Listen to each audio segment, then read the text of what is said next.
Aaron here from Goddard Garage and Goddard Adventure. We find ourselves in familiar territory here.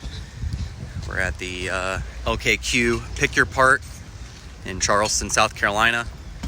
And we are looking for some important parts that might only be able to be found here, at least for a decent price.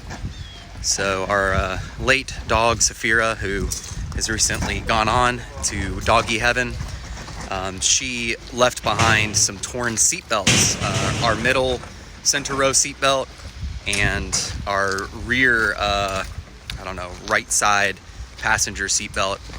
Both got some nibbles in her late last years. So we're hoping to find some seatbelts in good condition. I'm gonna pair this seatbelt replacement probably with our headliner replacement as well, which is something I've been meaning to do for a long time. I've got the fabric and everything, I just haven't gotten to do it, so that's gonna be really awesome. But the reason I like this pull apart or pick your part is that it has an app that comes with it. I'll have some pictures here, but basically it lets you have a garage of vehicles, and then when a vehicle becomes available, it actually proactively notifies you, which is really nice. I will say the parts prices have gone up in recent years, but again, if it's the only place you can get the part because it's old, then it's worth it. So check the prices before you come to the yard, just to see if it's better off buying something third party or even OEM. But here we go. We've got a blue Pilot up here. I'm hoping that it's got some parts. This is the only one in the yard today, so we'll see. Looks like the headliner's already falling down, which is actually great for us. We definitely need this one right here, and it looks like it's in pretty good condition. So we'll need to tear down the top here to get to that retractor, the seatbelt retractor. But Saphira gave us a big old nibble right here, so that it hasn't been super safe for the kids. But while we're at it, it's always worthwhile to kind of scope around, see if there's anything that's worth grabbing. I know we've lost this flappy thing here. I doubt that it's easy to take off, but you never know. You could replace that on the vehicle. But let me do some scouting here and I'll be right back with you. It did occur to me, because this vehicle could have been in an accident, make sure the seatbelts work. Sometimes the seatbelt retractors can have like a fail-safe that like locks them up permanently. But it looks like we're good on that regard with this one. But yeah, it's gonna be the back right and this center seatbelt right here that we're gonna work at. So I'm gonna start with the back right. One of the really good things about coming to a salvage yard is you can learn how the trim panel pieces work before you carefully take a stab at your own vehicle, which is always, in my opinion, a good thing. So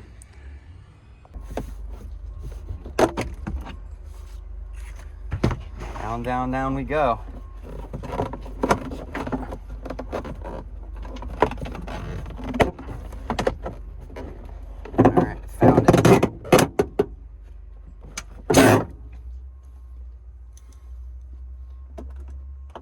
It's gonna be fun taking this stuff apart back on my vehicle I actually care about, because as you can see, I'm just kind of ripping into it for speed here. But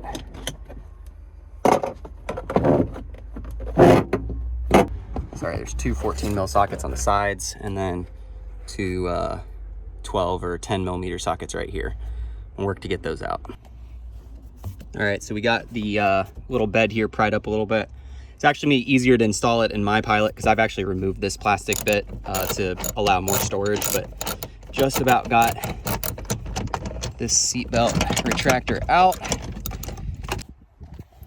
Now we just have to focus on these 10 mil bolts here holding up the seatbelt guide. They're going to be super simple.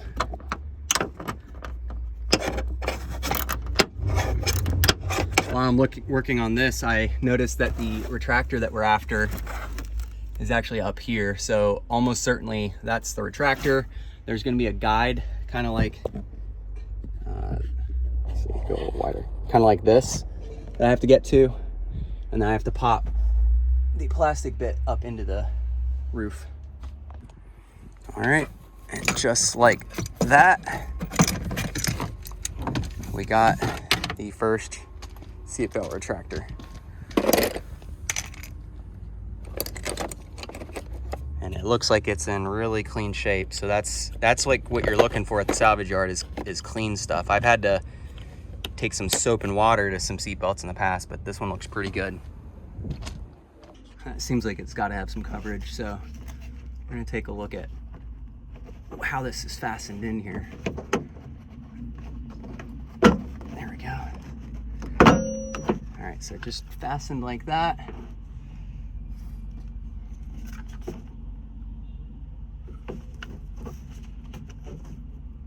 All right, there's a lot more happening on this bracket than I was anticipating. I think we're gonna have to kind of do some brute force on this thing. So see what we can do. So I kind of tore down here, and I think from this angle I can get to everything I need to. You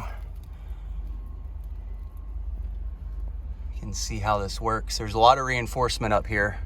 Oh wait, I'm even looking at the wrong one. It's this one right here. That one's got 2 bolts. Let's get started on it. All right, I took out the 10 mil bolt that was in front of the retainer up there. Took out the little one here. So both the retainer and the retractor are both held by just 2 14 millimeter bolts that are almost out up there, and one back here. So I'm gonna take that out all the way. And just like that, we have 2 new to our pilot retractors. Now the next project is to get our headliner down and our trim pieces off without completely exploding them. We'll take a real careful attempt at that. But I'm looking forward to that. It's been a long time coming. I'm definitely looking forward to fixing the pilot up and having it run alongside our Passport. The pilot will be a little bit more utilitarian, and the Passport will be a little bit more creature comfort, though I am planning on making the Passport into a beast. If you don't mind, head over to Goddard Garage and give it a subscribe. We're trying to get that channel built up so we can separate our repair videos from our adventure videos.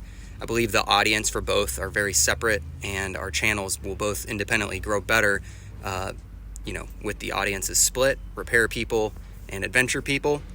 But I appreciate you guys giving this a watch, and we'll catch you guys on the next repair and on the next adventure. Aaron out.